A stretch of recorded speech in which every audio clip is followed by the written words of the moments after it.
começar aqui. Só compartilhar minha tela.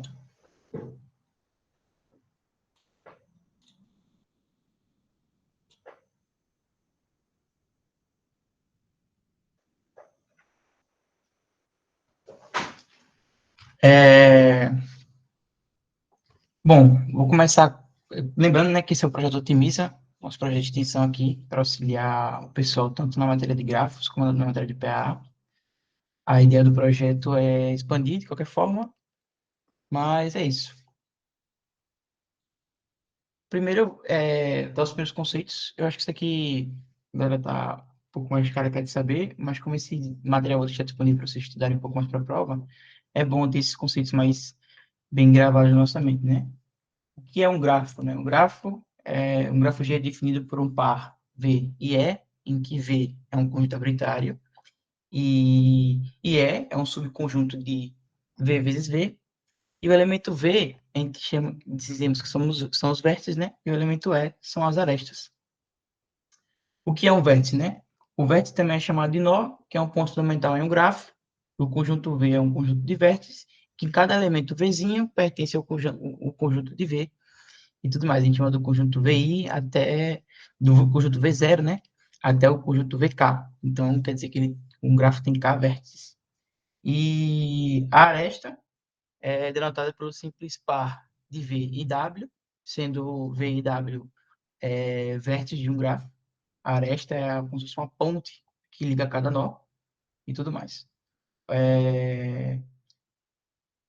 O que é bom também, né, deixar claro, que a gente vai ter alguns termos por aqui, né? Quando temos V e W, e eles são vizinhos, a gente chama ele de vizinhos ou adjacentes, né? Quando tem uma aresta entre V e W, temos que ele é vizinho ou adjacente um do outro. E quando queremos falar a quantidade absoluta, né, de, de V, ela está assim com esses tracinhos de lado. Então, quer dizer que está falando da quantidade inteira de vértices, que é a quantidade inteira de arestas.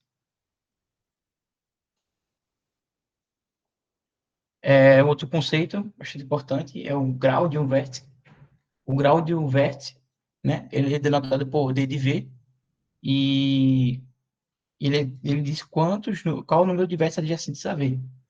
Então, já mostrando aqui o exemplo, né, aqui, o grau de um vértice quer dizer quantas arestas incidem nesse vértice. Nesse exemplo aqui, né, aqui vemos que só tem uma aresta incidindo nesse vértice, então ele é chamado de vértice de grau 1. Esse aqui tem três arestas. Essa aresta aqui, essa e essa. Então, ele é um vértice de grau 3. Quando um vértice possui o grau 0, né? Ele é chamado de vértice isolado.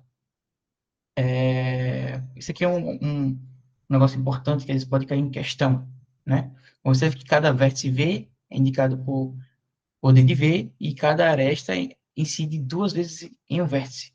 Logo, o somatório de cada vértice pertencente ao conjunto de vértices é igual a duas vezes o número de arestas. Ou seja, o somatório de cada um o somatório do grau, né, de cada um desses vértices quer dizer que duas vezes ele dá o número de arestas absoluto. Aqui são algumas maneiras, né, de representar um grafo. Temos, a princípio, três, mas as mais usadas são a matriz de adjacência e a lista de adjacência.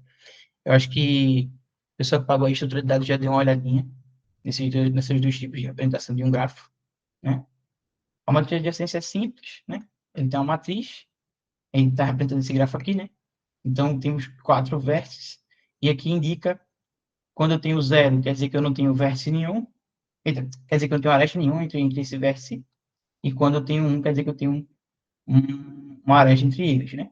Então, aqui, por exemplo, o vértice 1 e o vértice 2, possui uma aresta entre eles, a aresta 1. Então, aqui indica, e é isso. Quando temos uma matriz de incidência, aqui ele representa qual vértice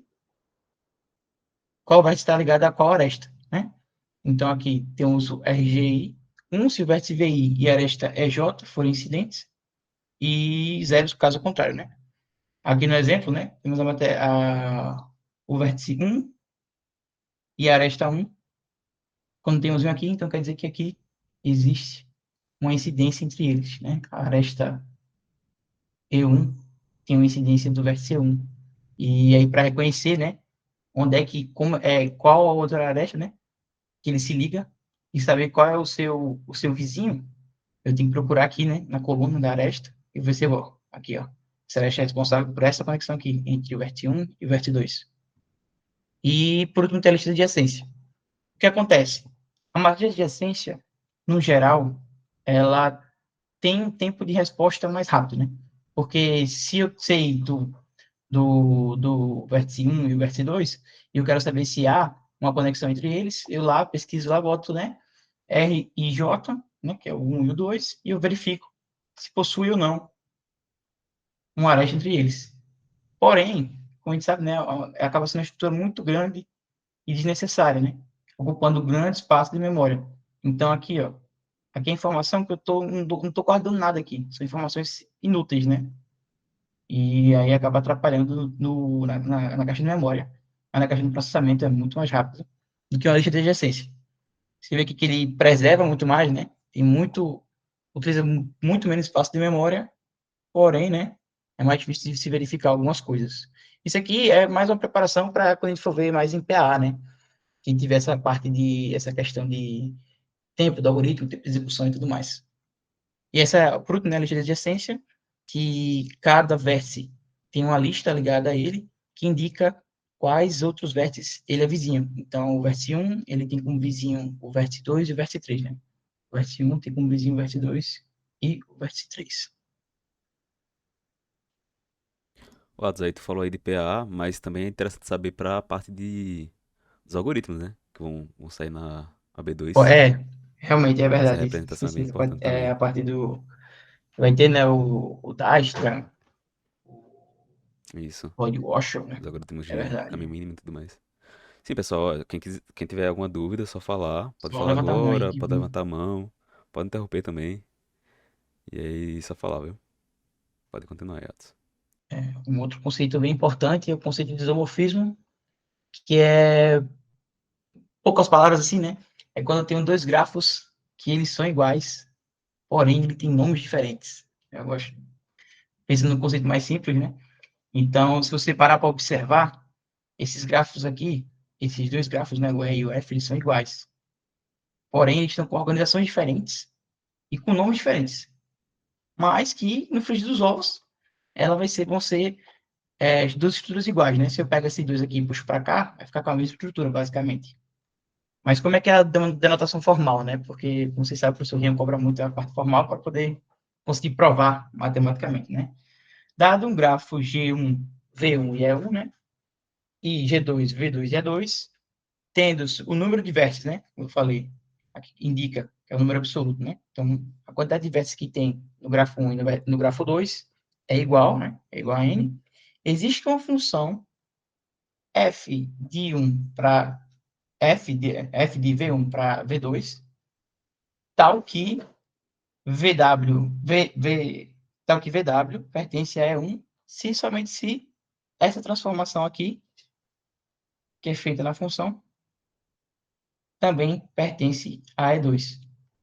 Para todo, né, VW pertencente a V1. O que isso aqui quer dizer? Eu consigo fazer uma função que transforme um vértice daqui em um vértice daqui, preservando a quantidade de vértices e preservando as arestas que tem entre eles, entendeu? Então, acho que nesse exemplo aqui, eu teria que ter uma função que conseguiria transformar tanto o vértice A e o vértice D, respectivamente, né, no vértice 1 e no vértice 3, assim preservando essa aresta e a estrutura, tudo certinho, entendeu? Basicamente isso, são dois grafos iguais com uma cara diferente, mas que eu consiga descobrir uma função que transforme um no outro. Outro conceitos básicos que tem que ter uma noção é o conceito de laço e o conceito de multigrafo, né? O conceito de laço é muito simples, né? É quando eu tenho uma aresta que vai de V até V, ou seja, ele sai. e entra no mesmo vértice, né? E o multigrafo é quando eu tenho duas arestas paralelas, ou seja, eu tenho duas arestas que ligam um mesmo vértice.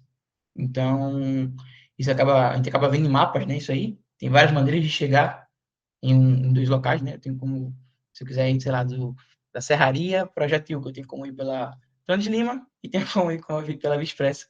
É como se fosse, são duas arestas em paralelo. E a gente geralmente não chama isso de grafo, né?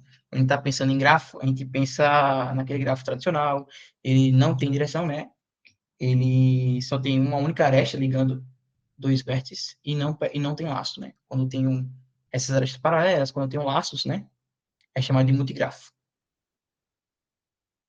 É, agora são conceitos, né? Sobre em questão de caminho. Eu me senti que eu não vou conseguir desenhar aqui. Acho que vai dar para entender com os nomezinhos e a figura, né? Eu tenho um caminho elementar quando eu tenho uma sequência de vértices, onde cada vértice é adjacente ao próximo. Ou seja, se eu vier por aqui, 0, 1, 3, 4, 2, 6, 5 e 7 é um caminho, né? E quando eu tenho um trajeto, é quando eu tenho um caminho que tem as arestas distintas, né? Ou seja, é aquela história, né? Todo trajeto é um caminho, mas nem todo caminho é um trajeto.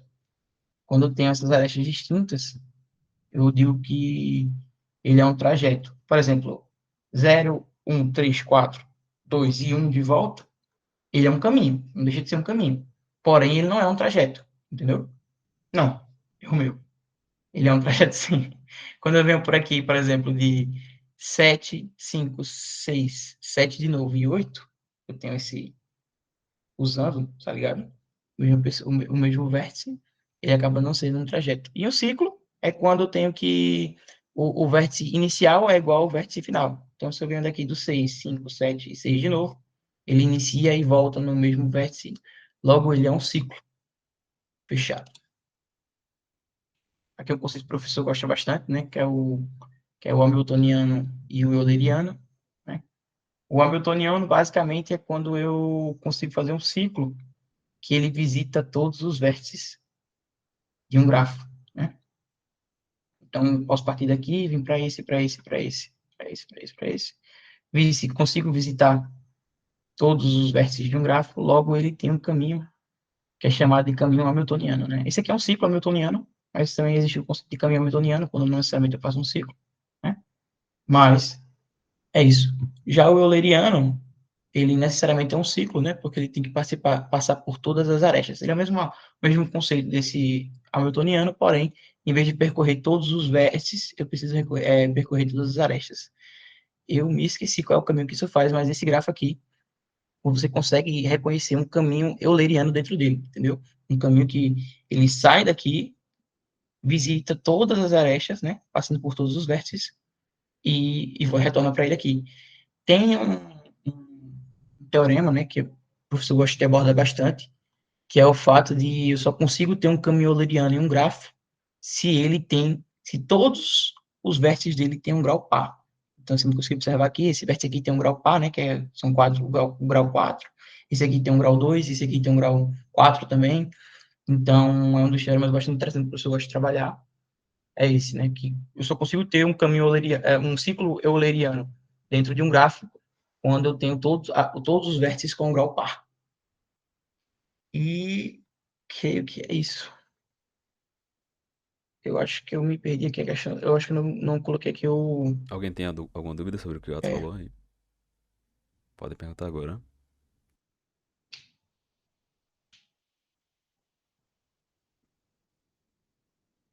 Acho que tá tudo tranquilo, né? Ninguém tá com dúvida. Qualquer coisa revisa ou no slide ou no próprio vídeo, né?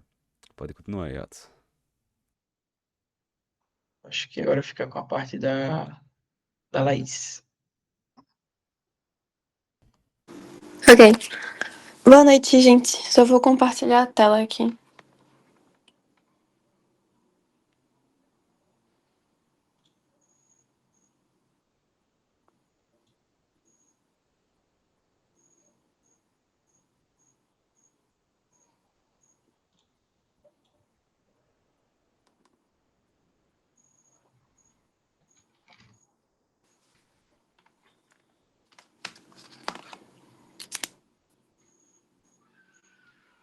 Então, a minha parte vai ser...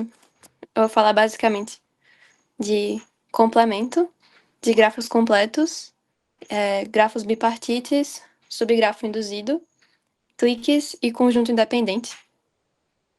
E junto deles, vou fazer umas 2 questões. E é isso. Então, primeiro tem o complemento de um grafo G. Um complemento de um grafo G é um grafo C com o mesmo conjunto de vértices, e tal que para todo par de vértices distintos V e W, tem-se que VW é aresta de G, se e somente se não for de C. Então, por exemplo, aqui eu trouxe o Hamiltoniano, não, esqueci o nome desse, mas esse é um Acho que é gráfico de exemplo... Petersen. Isso, exatamente, eu tinha esquecido.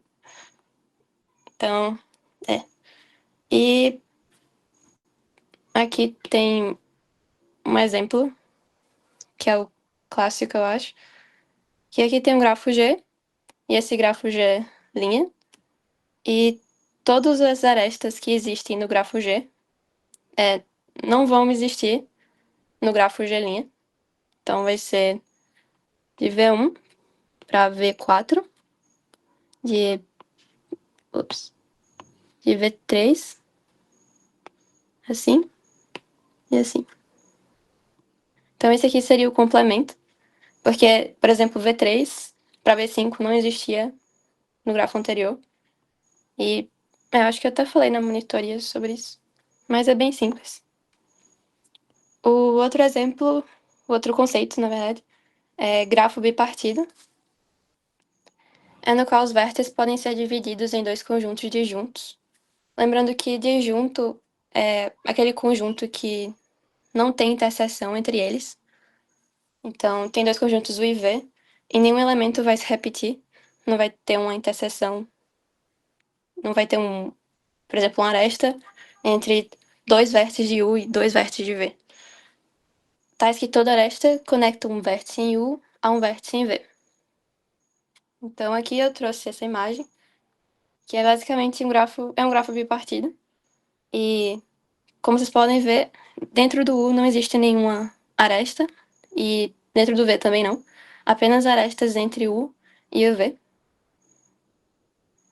E aqui eu trouxe esse teorema, que vocês têm que provar, por lembrar de provar tanto a ida quanto a volta, já que ele é um se e somente se. Então, um grafo G é bipartido se e somente se todo ciclo de G possui um comprimento par. Então, esse grafo aqui, por exemplo, ele vai ter 1, 2, 3, 4, 5, o ciclo dele. Ele só tem esse ciclo. Então, como é um ciclo ímpar, ele não pode ser bipartido. Se a gente tentar dividir, tipo, botar aqui U, aqui V, não dá certo. Esses dois ficam 2 U's ligados um ao outro, e são interseção. E não pode ser, porque tem que ser disjunto. Mas esse outro exemplo aqui, ele tem um ciclo... Ele tem um ciclo ímpar aqui. Então, U, V e U. Mas ele também tem um ciclo par.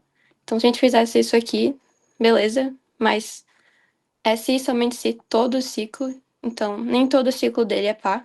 Tem esse ciclo U, V, até o U de novo. Então, ele não seria bipartido. E é isso. Esse aqui, por exemplo, ele só tem um ciclo par, então ele é bipartido. O outro conceito é grafo completo, que tem essa notação Kn, e ele é um grafo que quando existe uma aresta entre cada par de seus n vértices. Então, basicamente, ele tem um máximo número de combinações entre seus vértices. Então, esse aqui é um grafo K3. Ele tem, entre cada vértice, ele vai ter uma aresta. Aqui é um K4, já que ele tem 4 vértices, e entre cada vértice tem uma aresta. E eu esqueci de colocar aqui em cima, mas também existem grafos bipartidos completos, em que eles não são grafos completos, mas eles são grafos bipartidos completos, porque entre cada um desses grupos, então tem um grupo U e tem um grupo V, tem uma aresta entre cada vértice do grupo 1 para uma do grupo V, mas não existe arestas entre do mesmo grupo, mantém a regra do bipartido. E é importante lembrar também que um grafo Kn, ele também vai ser Kn-1 regular.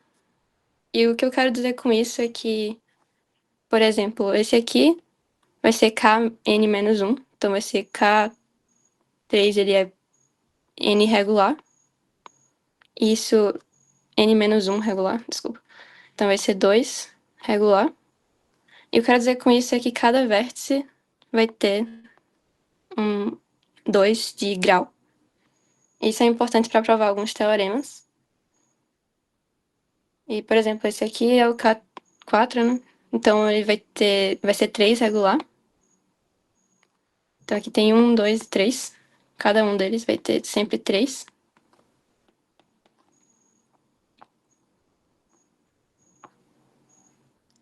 E aqui eu trouxe uma questão, que é quantas arestas possui o grafo Kn?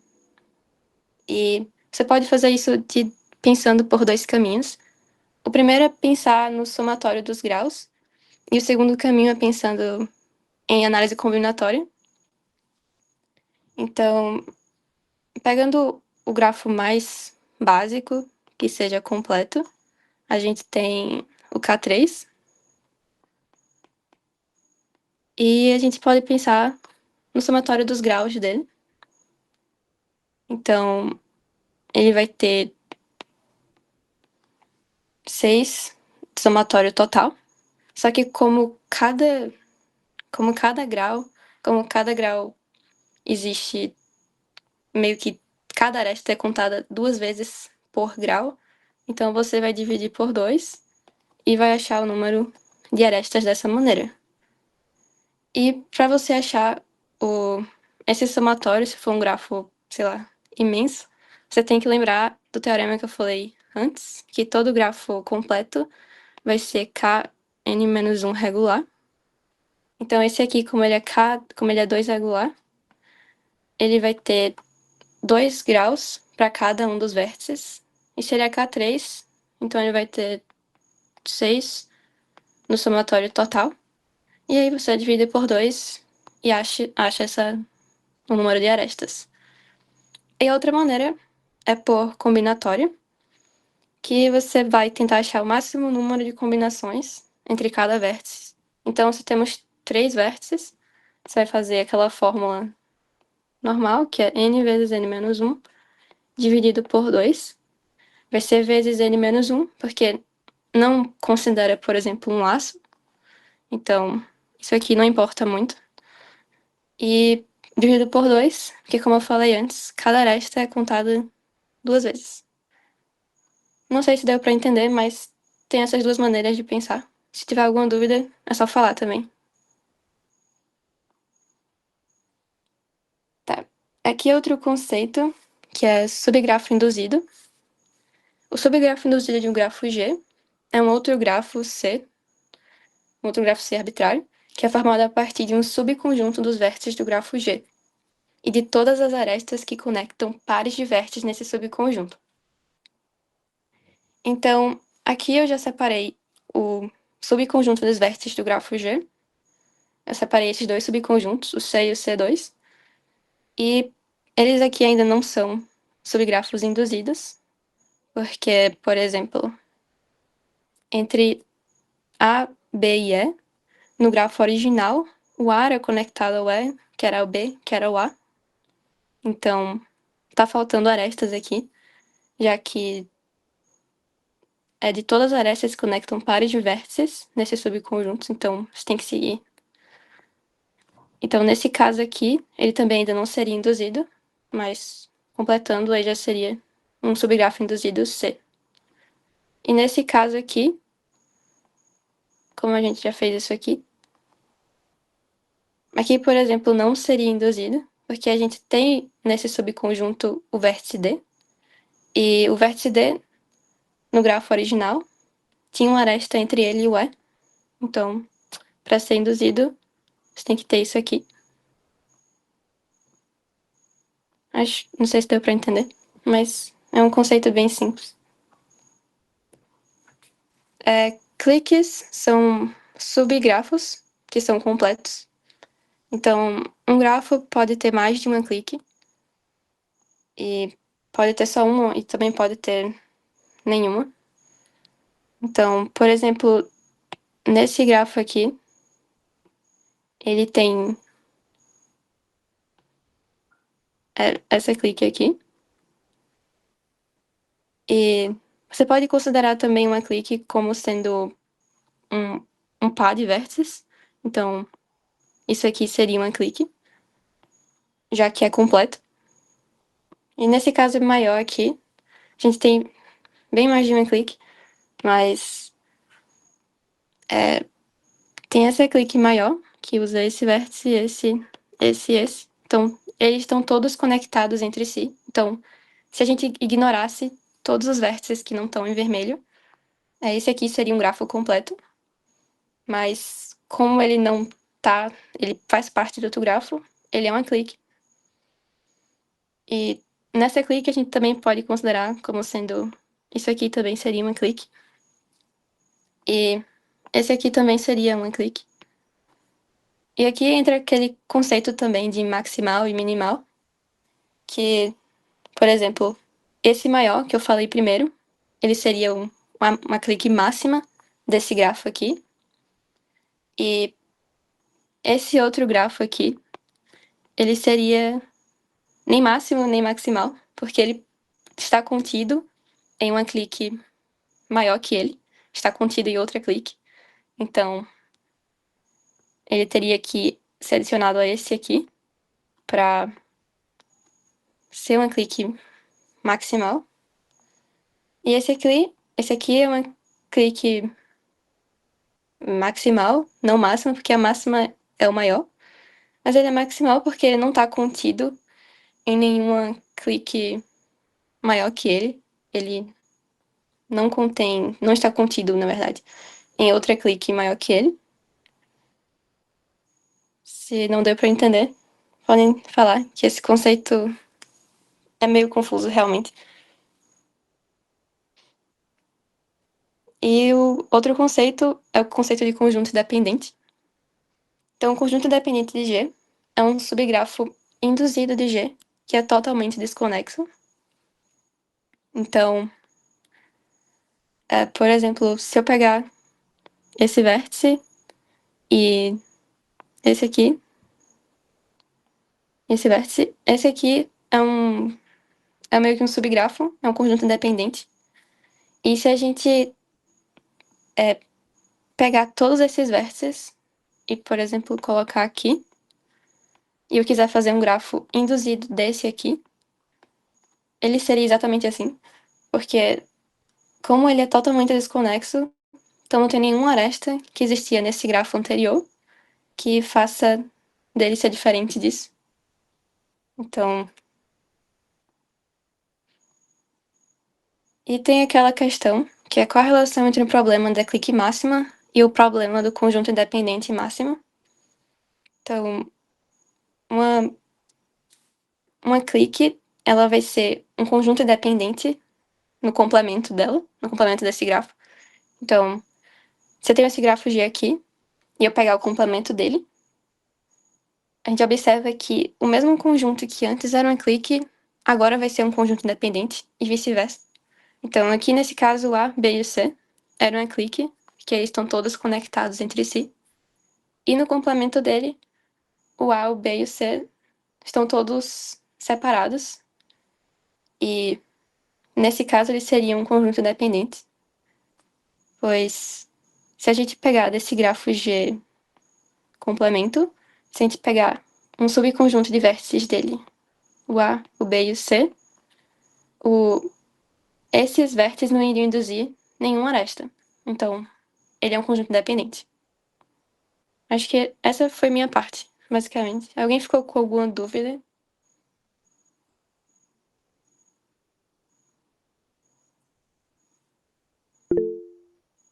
beleza. Qualquer coisa é só perguntar também. Depois, qualquer hora.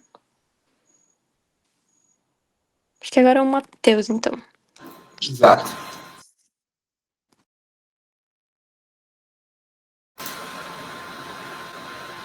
Tá, boa noite, pessoal. Eu vou apresentar aqui. Peço um minutinho da atenção dos senhores.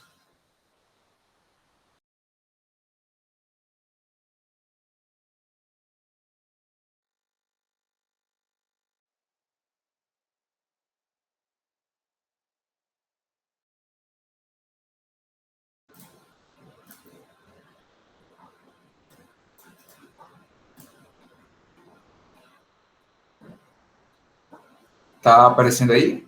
Você pode me informar? Tá sim. Tá, show de bola, show de bola. Então, antes de mais nada, eu gostaria de me apresentar. Eu sou o Matheus Ian, e agora eu vou falar um pouquinho sobre esses conceitos e finalizar sobre árvores. Sobre árvores, exatamente. Então, tá aqui o meu e-mail para contato, caso vocês queiram tirar algumas dúvidas. Após o final da minha apresentação, a gente vai abrir um espaço para poder tirar dúvidas mais diretas sobre o assunto. Então, aproveitem. Pode me interromper a qualquer parte, a qualquer momento. É crucial que os senhores entendam o assunto que está sendo dado, né? Enfim, antes para começar de fato, eu vou fazer uma breve revisão sobre conectividade. Eu sei que o Ato já falou, mas vou dar um rigor um pouco mais matemático para que a gente compreenda as propriedades, porque querendo ou não, né, quando a gente fala de árvore, né, no grosso modo, a gente está falando das definições práticas da conectividade. Então, enfim, né, a gente pode também citar alguns exemplos em que a conectividade é aceita na modelagem de problemas com grafos. Né? Vocês, creio eu que a maioria esteja no terceiro período. Né? No terceiro período, a gente tem uma matéria chamada rede de computadores. Então, por exemplo, modelagem de redes P2P utilizam conceitos de conectividade em grafos. Né? A gente pode resolver também problemas de logísticas e até as próprias árvores envolvem esse conceito de conectividade um pouco mais aprofundado. Enfim, né, para começar falando sobre isso, é justo e necessário citar o corte. Né? O que seria o corte? O corte nada mais é do que, por exemplo, um corte de vértices seria nada mais do que um conjunto de vértices presente no conjunto Vzão, né, no conjunto inteiro de vértices do meu grafo, que torna o meu grafo desconexo. É simples pensar isso. Né? Eu tenho um conjunto de vértices que, quando eu removo ele do meu grafo principal, tenho ele como um grafo desconexo, né? o G', assim por diante. Deixa eu desenhar aqui no Paint. Eu não tenho uma digitalizadora, mas é fácil de desenhar aqui. Ó. Seria algo mais ou menos assim. Eu tenho um grafo, né? Vamos supor esse grafo aqui. O grafo completo K4. Eu não sei dizer se tá aparecendo não aí na não está aparecendo? Não tá, não. Ah, Jesus. Peraí. Qualquer coisa tenta streamar a tela, acho que vai. Pior que eu já tinha colocado, peço perdão. Eu tinha streamado para colocar a tela inteira. Não sei por que não foi. Tranquilo.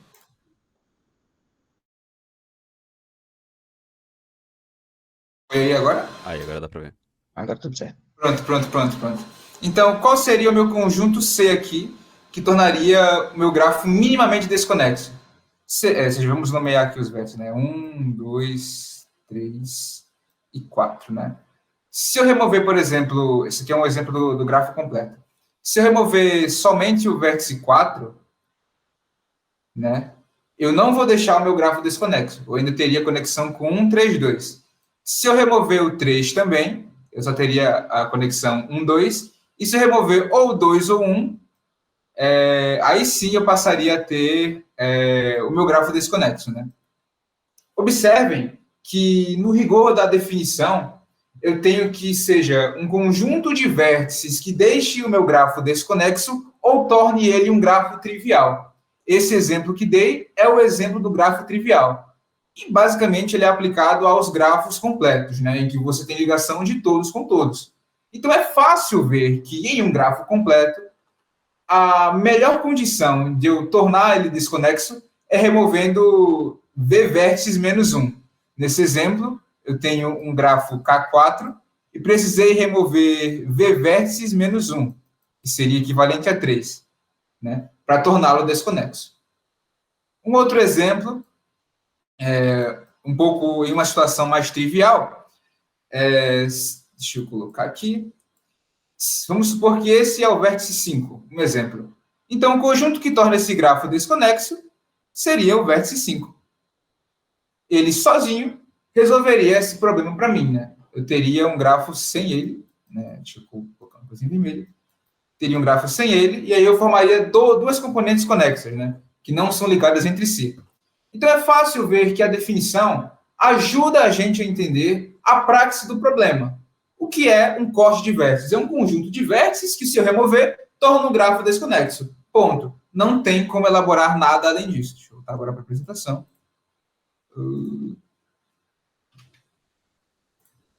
Tá, eu espero que tenha ido. Enfim. Pois sim. Foi? Foi. Certo. E o que seria o corte de arestas? A mesma definição. Só que dessa vez a gente partiria da premissa de que haveria um conjunto de arestas que, quando eu removesse do meu grafo, né, eu tornaria ele desconexo. Esse mesmo exemplo vale para o grafo completo, né? Nesse caso, em um grafo completo, voltando a desenhá-lo aqui, vamos desenhar agora o K4.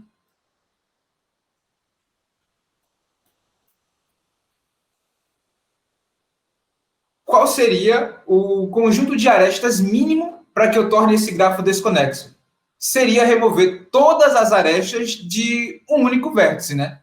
Então, na pior das hipóteses, se eu tenho aqui um K4, bastaria remover de qualquer vértice, vértice menos 1 arestas, né? Então, por exemplo, eu sei que K4 liga cada um com 3. Então, eu teria que remover pelo menos 3 arestas de qualquer vértice para que eu torne meu grafo desconexo. Esse é o exemplo do grafo completo. E em um grafo qualquer, né? É um pouco mais fácil de ver. Vamos supor esse exemplo aqui. Se eu remover essa aresta aqui, deixa eu colocar um pouco mais de zoom. Se eu remover essa aresta, né? Vamos chamar ela de E. Se eu remover essa aresta, então a gente sabe que o grafo G menos E é um grafo desconexo. Então não tem muito segredo, né? É mais fácil de ver visualmente. Eu não entendi o conceito. Desenha, que vai facilitar bastante. Então, recapitulando, a rigor, né, seria qualquer remoção, né, seja de vértice ou de aresta, que torna o meu grafo desconexo. Lembrando que, para os grafos completos, né, você teria que fazer uma continha um pouco maior, né, em função dele ser justamente de ligações de todos para todos.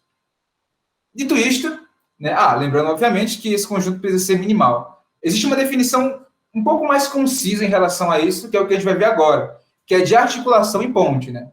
O que a gente viu até então? A gente viu até então que a gente precisava de um conjunto de vértices, um conjunto de arestas que satisfaça essa condição, né? Um conjunto de vértices que torna o meu grafo desconexo, um conjunto de arestas que torna o meu grafo desconexo. Mas se a gente pegar um único vértice ou uma única aresta que satisfaça essa condição, né? Se existe um conjunto unitário de vértices que satisfaz essa condição, esse vértice a gente vai chamar de articulação. E o nome por si só é bem definido, né? Uma articulação no nosso corpo seriam aquelas partes onde a gente faz os nossos movimentos cruciais. Sem articulação, a gente não consegue se mexer, basicamente. O mesmo pode ser dado aqui em um grafo. Então, nesse exemplo aqui, em um conjunto unitário de vértices que satisfaça meu corte, né? Se a gente tem, seja C um vértice que sozinho satisfaça meu corte, C, portanto, é uma articulação. Então, a gente pode fazer um outro desenho aqui.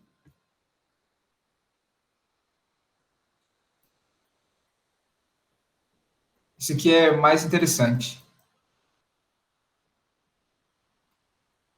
A articulação aqui... Então, vamos fazer um exercício visual, né? Deixa eu nomear aqui os meus vértices. 1, 2, 3, 4, 5, 6, 7. Né? A gente pode remover o 1, que não torna meu grafo desconexo, o 2, que não torna meu grafo desconexo, o 3, que não torna meu grafo desconexo, o 7, o 6 e o 5. Mas existe um único vértice neste exemplo que satisfaz a minha condição, que é o vértice 4. Se a gente remover o 4, deixa eu pegar aqui um exemplo, né? Cortar isso aqui, deixar um pouquinho de lado. Ficou meio feio isso aqui, mas não tem problema não. Na verdade, tem problema sim. Mas tá. Né? Não, vamos supor que tá branco aí. Eu removi o vértice 4 e consegui tornar o meu grafo desconexo, né? Então, G, cadê?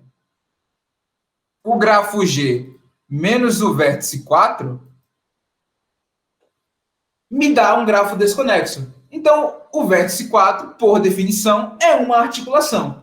Observe que é um único vértice que consegue fazer isso, né? Nos casos anteriores, a gente tinha que pegar mais vértices, né? No caso do grafo completo, você tem que pegar V menos um vértice para poder tornar o meu grafo desconexo. Então, visualmente, é fácil de ver isso aqui, né? O outro conceito é o conceito de ponte. É fácil de ver também, né? Se a articulação é para vértice, ponte é para aresta. Ponto.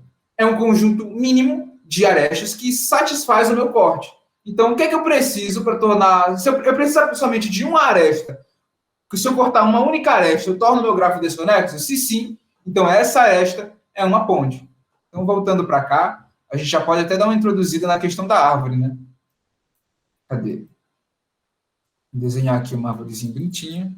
E já começa a responder essa questão que o pessoal disse que está em dúvida, é a questão 1.9. E tem um exemplo dela ao final desse slide. Perfeito. Certo? Então, vamos pegar aqui uma árvore, gente. É fácil ver que se a gente eliminar qualquer aresta aqui, ó, eu tenho a formação de dois conjuntos conexos, né? Eu removi essa aresta em vermelho. Eu tenho aqui esse grafo em verde, esses dois grafos aqui em verde, né? Eles são conjuntos desconexos em função dessa aresta que eu removi. Então, vamos denominar essa aresta de Ezinho, né? Então, a gente sabe que o grafo G menos Ezinho é desconexo. Nesse caso aqui, para aresta, tem que colocar isso aqui. Mas é só por convenção mesmo. Então, a gente sabe que o grafo G menos essa aresta forma duas componentes conexas. Então, o que a nossa aresta é? É uma ponte, né? Esse exemplo da árvore eu vou elaborar mais com o decorrer dessa apresentação.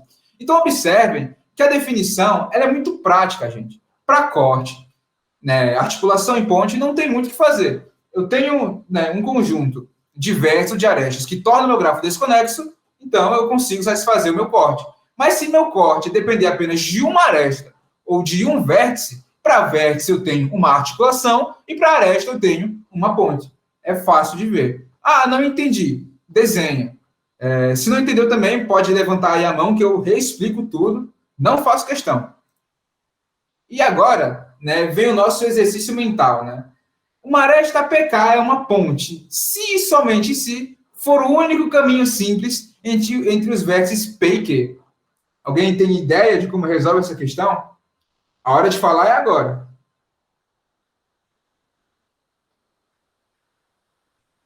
Alô, alô? O pessoal está muito participativo hoje. Enfim, né, eu não estou conseguindo ver não estou conseguindo ver o chat, então não sei o que vocês estão falando. Não, pode continuar. Palpitaram alguma coisa. Oi? Ninguém falou nada, não, pode continuar aí.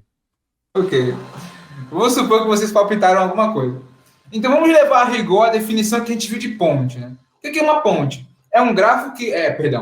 É uma única aresta que torna o meu grafo desconexo. Gente, se eu formo um grafo desconexo, vocês conseguem enxergar que a única ligação que torna o meu grafo desconexo é justamente a da minha ponte, né? Porque, pela definição, é ela. Então, vamos voltar para esse exemplo aqui dessa árvore. Vamos supor que esse vértice aqui seja o vértice 6 e esse outro vértice seja o vértice 7, né? O único caminho entre eles dois é o da minha ponte, né? A ponte é isso por definição. Então, quando eu quebro ela e torno o meu grafo em duas componentes conexas, eu acabo satisfazendo essa questão de que o único caminho entre 7 e 6, né, entre a aresta 7 e 6, é uma ponte. Não existe nenhum outro caminho. É fácil de ver isso aqui, né? Então, vamos voltar para cá, né? Eu coloquei a resolução. Por ser uma questão de ida e volta, né? Se somente se, então a gente sabe que se existe uma aresta PQ que é uma ponte, isso implica que é o único caminho entre os vértices PQ. E se PQ só tem um único caminho, isso implica que PQ é uma ponte, né? A implica B, B implica A. Então vamos lá, né? Seja uma aresta pequena uma ponte, se somente se for o único caminho simples entre os vértices P e Q. Desculpa. Então qual seria a ida, né? A ida é a gente pegar PQ e provar que, por ser uma ponte, é o único caminho entre esses dois vértices, né? Seja PQ uma ponte do grafo G. É fácil ver que PQ é uma ponte por ser o único caminho que liga os vértices PQ. Sua remoção resultaria em dois componentes conexos. Logo, PQ é uma ponte, que é exatamente o que a gente viu aqui, né?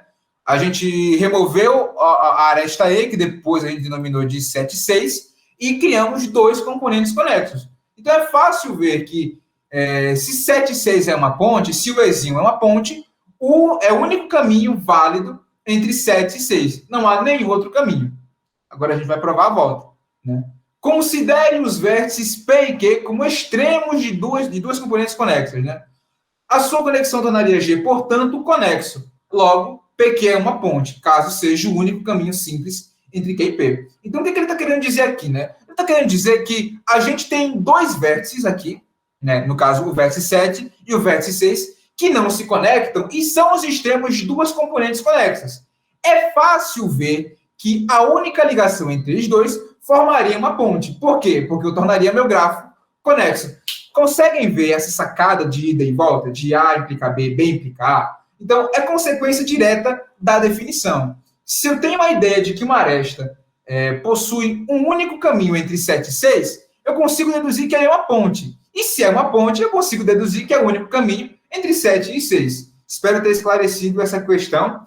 Né? Na lista de vocês, não está exatamente dessa maneira, mas, tá, se eu não me engano, que seja uma árvore G e uma ponte, né? Então, E é o único caminho entre eles dois. É a mesma nomenclatura, só que envolvendo a palavra árvore no meio. Mas, querendo ou não, a questão é a mesma. Agora, eu vou dar uma revisada sobre caminhos e ciclos, né? Bem rapidinho, para a gente pular logo para a árvore, que é o que importa mesmo.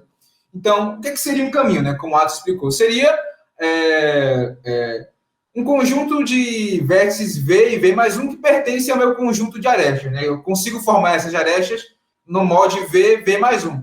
E que, claro, os extremos do meu caminho não são o mesmo. E o nosso caminho pode ser definido como K menos 1. Então, quantos vértices eu percorri? Né? Percorri K vértices. Mas como é que eu denomino o caminho? O tamanho do caminho que eu percorri? É K menos 1. De grosso modo, basta contar as arestas que você utilizou no seu caminho e GG, já era, você tem a sua definição muito bem feita. Então, fazendo aqui um exemplo bem singelo mesmo, né? Isso aqui seria um caminho. Você tem aqui V1, V2, V3 e V4. Observem que os meus extremos do caminho são V1 e V4. E V1 é diferente de V4. Qual é a diferença disso aqui para o ciclo, né? É simples. No nosso ciclo, V1 seria igual a V4. Esse exemplo aqui está bem não intuitivo em relação ao ciclo. Mas seria mais ou menos isso. Ó. Tal que esse aqui seja V1. A gente tem um caminho de V1 para V2, de V2 para V3, de V3 para V4. Perdão, V1, V2, V3, V4, de V4 para V1. Quais são os extremos do nosso caminho? Né? V1 e V1. Né? Nossa ida é o V1, nossa volta é o V1. Então, aqui eu tenho um ciclo. Coloquei uma exemplificação aqui maior. E seria basicamente isso. Né? Definição de caminho e ciclo. Caminho barra ciclo euleriano. Né? Existem alguns teoremas que é bem válido vocês saberem em relação ao ciclo euleriano. Porque o que seria o ciclo euleriano, né? Seria um caminho ou um ciclo, né? Em que a gente visita somente uma aresta, né? Por vez. A gente visita cada aresta somente uma vez, unicamente uma vez, só. Um grande problema que envolve ciclos eulerianos é o problema das pontes de Königsberg. Eu poderia facilmente lançar um desafio aqui para vocês, valendo, sei lá, aprovação em grafos, para resolver esse problema. É impossível. E por que é impossível? Porque mexe com as definições de grafos em relação ao grau de cada vértice, né? Então, por exemplo, Esse problema das pontes seria você passar por todas as pontes, né, uma vez e só, sem repetição de pontos. Por que é impossível fazer esse problema, resolver esse problema? Porque o grau de cada vértice é ímpar.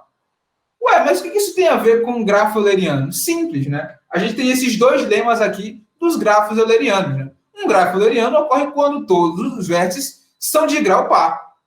É possível extrair ciclos eulerianos disjuntos de um mesmo grafo. Ué, o que isso está querendo dizer? Significa que eu consigo fazer um grafo euleriano, eu consigo fazer um grafo em que eu consiga passar por todas as arestas somente uma vez, se todos os vértices forem de grau par. O professor vai explicar um outro teorema que, em relação a ter, no máximo, exatamente 2 vértices de grau ímpar, que você ainda teria um ciclo euleriano, um grafo euleriano. Né? Ele deve explicar isso em aula. Mas, a rigor, vamos ficar com essa definição, né, de que um grafo euleriano ocorre quando todos os vértices são de grau par. E como o Atlas explicou, né, seria esse segundo lema, é possível extrair ciclos eulerianos disjuntos de um mesmo grafo. Então, observe que você tem um grafo aí, né, um grafo completo, vamos supor, estou chutando valores aqui, né? Você tem um grafo completo K10. Né? Se você encontra um grafo euleriano dentro de K10, né, e você consegue remover esse grafo, existe a ideia de que você ainda conseguiria extrair outros ciclos eulerianos dentro de K10. A premissa seria mais ou menos essa. Né? Fazendo a comparação com maximal e minimal, seria um conjunto minimal de vértices que satisfazem a minha propriedade dele ser euleriano dentro de uma propriedade de grafo maior, né? Dentro de um grafo maior. É interessante vocês observarem essa questão. Ok.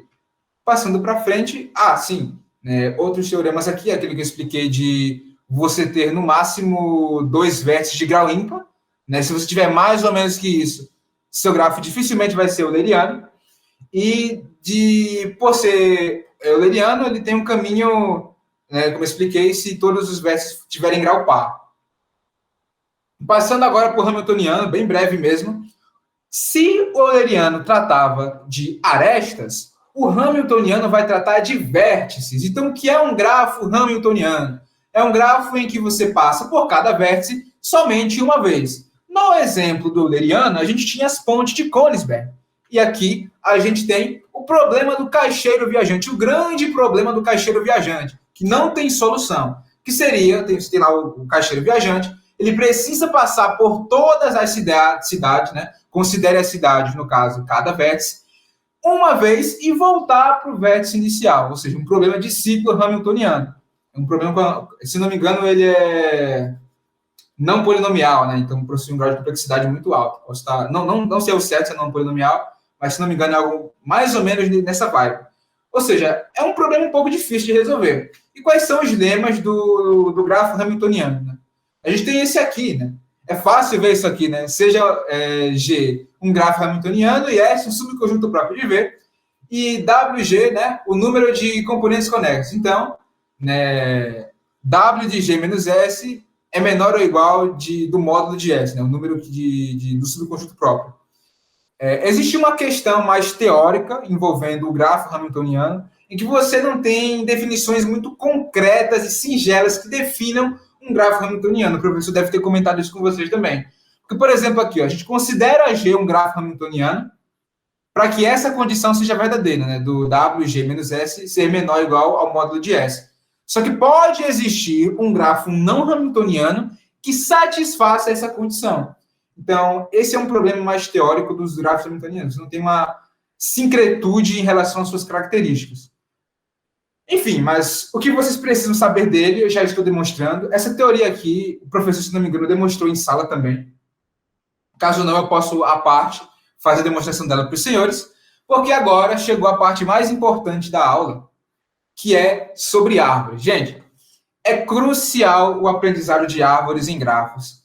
É crucial o aprendizado de árvores em tudo que envolve computação. Vocês estudam árvores binárias em estrutura de dados, vocês vão estudar RIP, ou deveriam ter visto, né? Vão ver em PAA. Então, assim, RIP é uma árvore, né? Uma árvore de busca binária completa. Então, o conceito de árvore é um conceito bem fundamental para um cientista da computação. E lá vamos nós, né? A gente tem aqui alguns exemplos de algoritmos que usam árvore. Esses algoritmos aqui, especificamente, vocês terão que produzir na AB2 de teoria dos grafos, que é o algoritmo de Prim e o algoritmo de Kruskal, né? São algoritmos que geram a árvore geradora mínima. O que é a minha árvore geradora mínima, né? É um subgrafo induzido que é uma árvore, né? Enfim, em mínimo, obviamente. Então vamos lá, vamos para a árvore, né? Então, qual seria a grande definição de árvore? O que seria o modus operandi? O que seria o Deus ex machina da minha árvore? É simples, você pode resumir em uma única frase. Uma árvore é um grafo conexo e acíclico. Ponto. Não tem nada mais além disso. Se você sabe que um grafo G ele é conexo e ele é acíclico, logo ele é uma árvore. Não tem muito para onde fugir, gente. É só isso. Se vocês conseguirem tirar todas as consequências lógicas disso, sim. Mas caso não, eu vou explicar o restante, obviamente. Então, vamos lá. Vamos para a definição de árvore. Né? Vamos para essa segunda definição. G é acíclico e o número de arestas é igual ao número de vértices menos 1. Isso aqui é fácil de ver, minha gente. Tem uma questão no final desse slide para resolver essa questão, né? Mas eu vou desenhar aqui para vocês. Ó, isso aqui é uma árvore. Isso aqui é uma árvore. Observe que eu tenho 4 vértices. Observe que eu não tenho ciclo. Observe que ele é conexo. Então, isso é uma árvore. Se é uma árvore, qual o número de vértices? Né? Qual o número de arestas? Simples. É 4 menos 1. 3. Isso aqui é fácil de ver. Né? E, claro, né? Outra consequência lógica disso é que qualquer adição de aresta faria com que meu grafo deixasse de ser uma árvore. Qualquer não, né? Qualquer adição de aresta entre... Agora eu vou envolver um conceito mais complicado, entre grafos da mesma componente conexa, né?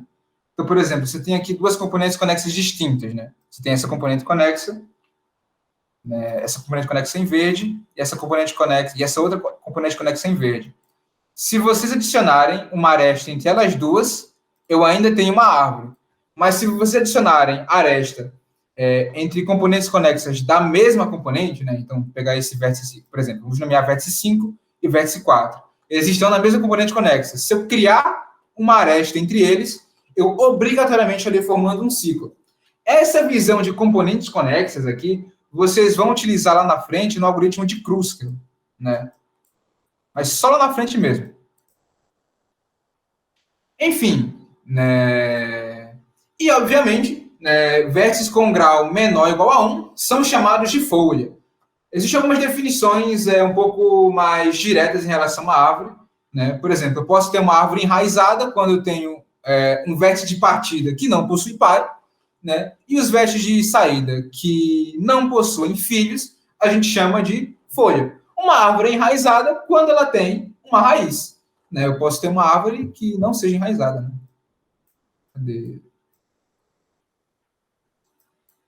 Não sei se isso aqui é uma árvore, mas acredito que sim. Cadê? Tem 1, 2, 3, 4, 5, 6. 1, 2, 3, 4...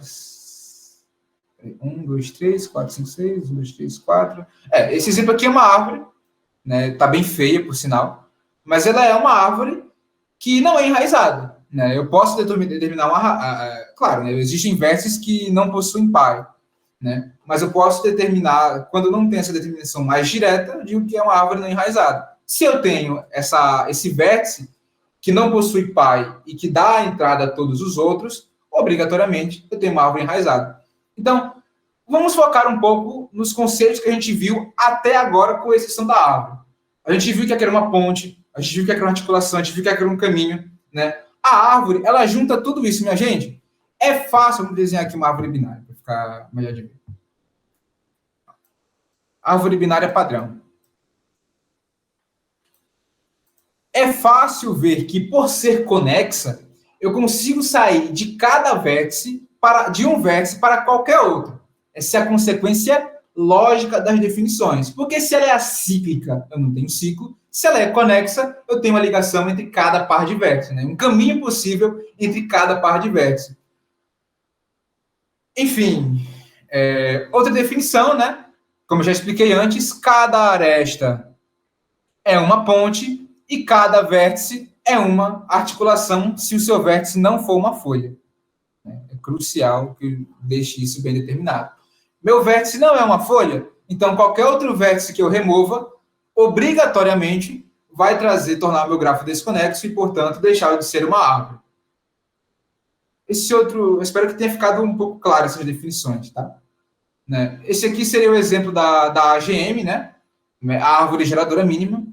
Vamos considerar o grafo completo, né? Todas essas arestas aí, né? Essa que está destacada é a árvore geradora mínima, mas finge mentalmente que ela não existe por enquanto. Então, observe que a gente tem muitas arestas aqui, né? Se eu consigo gerar um subgrafo gerador, e esse subgrafo gerador é uma árvore, então eu tenho a AGM, que é a árvore geradora mínima, como eu já expliquei antes. Seria, no grosso modo, o caminho, né, o esqueleto do meu grafo, um caminho que eu consigo gerar todas as outras arestas. Em suma, né, todas as outras arestas derivam da minha árvore geradora mínima. Como que eu vou usar isso aqui, gente? Problemas de logística usam muito isso aqui, né? Você pegar a distância entre vários pontos quando você faz no Uber, ele acaba calculando uma rota mais ou menos nos moldes da árvore geradora mínima. Então, é crucial que vocês aprendam. Eu já expliquei lá na frente. Vocês vão utilizar isso nos algoritmos da AB2. Enfim, agora chegou ao nosso exercício, né? Mostrar que se G é uma árvore, então o número de arestas menos o número de vértices menos o número de arestas é igual ao número de vértices menos 1. O professor ele deve ter resolvido esse exercício em sala com vocês, mas ele gosta de usar a indução forte para resolver esse problema aqui, né? Eu não tenho mesa digitalizadora, já expliquei isso, peço desculpas, mas eu posso fazer uma demonstração por cima de como esse problema é resolvido, né? Deixa eu pegar aqui um espaço em branco. Tá, vamos lá, né? Na indução, a gente tem a base. O que é a base disso aqui para a gente? Né? Qual é o nosso lema, primordialmente? A gente quer provar um P de N, né? E esse P de N diz que o número de arestas é igual ao número de vértices menos 1. Esse é o nosso lema. Então, a base, a gente provaria P de 1, né? E P de 1 é verdade, né? Se a gente tem um grafo com um único vértice, né? A gente teria aí um menos 1, um grafo com um único vértice, uma árvore com um único vértice, um grafo trivial que é uma árvore com um único vértice, possuiria 0 arestas. Então, isso aqui é verdade. Aí, qual seria a nossa hipótese, né? Nossa hipótese... Nossa, está horrível. A nossa hipótese, a gente faria P de N valer, P de K valer, um K qualquer, para todo K menor que N, né? Vocês podem utilizar essa ideia também em algoritmos recursivos que você quebra, né? Você vai diminuindo o seu tamanho, algoritmo recursivo, a gente gosta de provar também pela hipótese pela indução forte. Então, qual seria o nosso passo? Esse passo não vou escrever, eu vou desenhar, né? Qual seria a grande ideia da gente provar que esse teorema, né, que esse lema é verdade? Então, vamos desenhar aqui um gráfico. Perdão, uma árvore. Aqui, ó, desenhamos uma árvore. Temos aqui a nossa árvore. A gente precisa encontrar algum meio, né, provando por indução forte, encontrar algum meio de utilizar a nossa hipótese, né? Então, qual será o nosso meio aqui? A gente vai quebrar a nossa árvore em duas componentes conexas. Né? A gente quebrou, né? Ou seja, se a gente tem uma árvore G, e esse aqui é a aresta E, G menos a aresta E forma duas componentes conexas, que também são árvores, né? Observem, essa componente conexa aqui, ó, é uma árvore, e essa outra componente conexa aqui é uma árvore. E é aqui que entra a hipótese, né? Pela hipótese, a gente pode assumir que essa fórmula aqui é verdadeira para essas duas árvores aqui, né? Então, vamos chamar essa árvore de árvore 1 e essa árvore de árvore 2. Aí, a árvore 1, né, o número de arestas... Perdão, deixa eu deixar isso aqui melhor. O número de arestas da árvore 1 seria o número de vértices da árvore 1 menos 1. O número de arestas da árvore 2 é igual ao número de vértices da árvore 2 menos 1. Só que, gente, qual o número total de vértices, né, de arestas do grafo inteiro? Né? é o quê? É o número de arestas da árvore 1 mais o número de aresta da árvore 2 mais a aresta que a gente quebrou, né? Mais a aresta E. Então aqui, ó, deixa eu expandir. Eita, ficou horrível. Mas tá, eu vou deixar aqui de lado. Deixa eu dar um zoom aqui. O que é essa fórmula grande aqui, ó? Seria isso aqui, ó. O E total, né, o número de arestas totais, seria o número de arestas da árvore 1 menos 1, mais o número de arestas da árvore 2 menos 1, mais 1. Resolvendo essa conta matematicamente, né, algebricamente, a gente tem que o número de arestas totais é o número de arestas da primeira árvore, mais o número de arestas da segunda árvore, esse mais 1 cancela, né, com menos 1, menos 1. Só que o que é o número de arestas, perdão, aqui não é o número mais de arestas, é o número de vértices. Perdão. O que é o número de vértices da árvore 1 mais da árvore 2? É o número de vértices da minha árvore inteira. Substituindo nessa fórmula, a gente tem que o número de arestas é igual a V menos 1. Então, nosso teorema foi provado.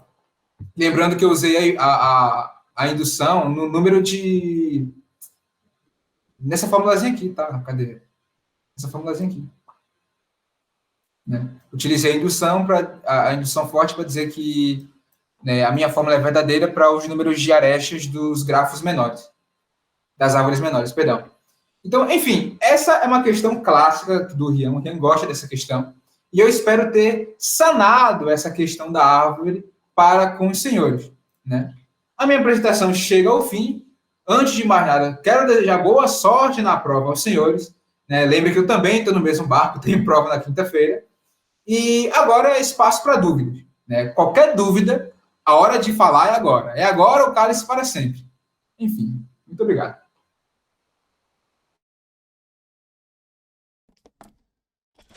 E aí, pessoal, alguém tem alguma dúvida? Qualquer coisa a gente já finaliza por aqui. Lembrando que... Olha, ele perguntou aí, nessa última parte seria vértices. Exato. Porque, veja, o número de vértices totais seriam os vértices do primeiro grafo mais do segundo grafo, né? Só que o número de vértices do primeiro grafo é justamente V daquele grafo menos 1. Eu esqueci de substituir, mas depois eu corrigi. Então, exatamente isso. Seriam vértices. Outra coisa, pessoal, vou pedir para vocês colocarem o nome e número de matrícula de vocês pra gente poder fazer a chamada, né? Pra depois a gente contabilizar horas flexíveis para vocês, tá? Então, se puderem estar jogando aí no chat. E qualquer outra dúvida podem falar também.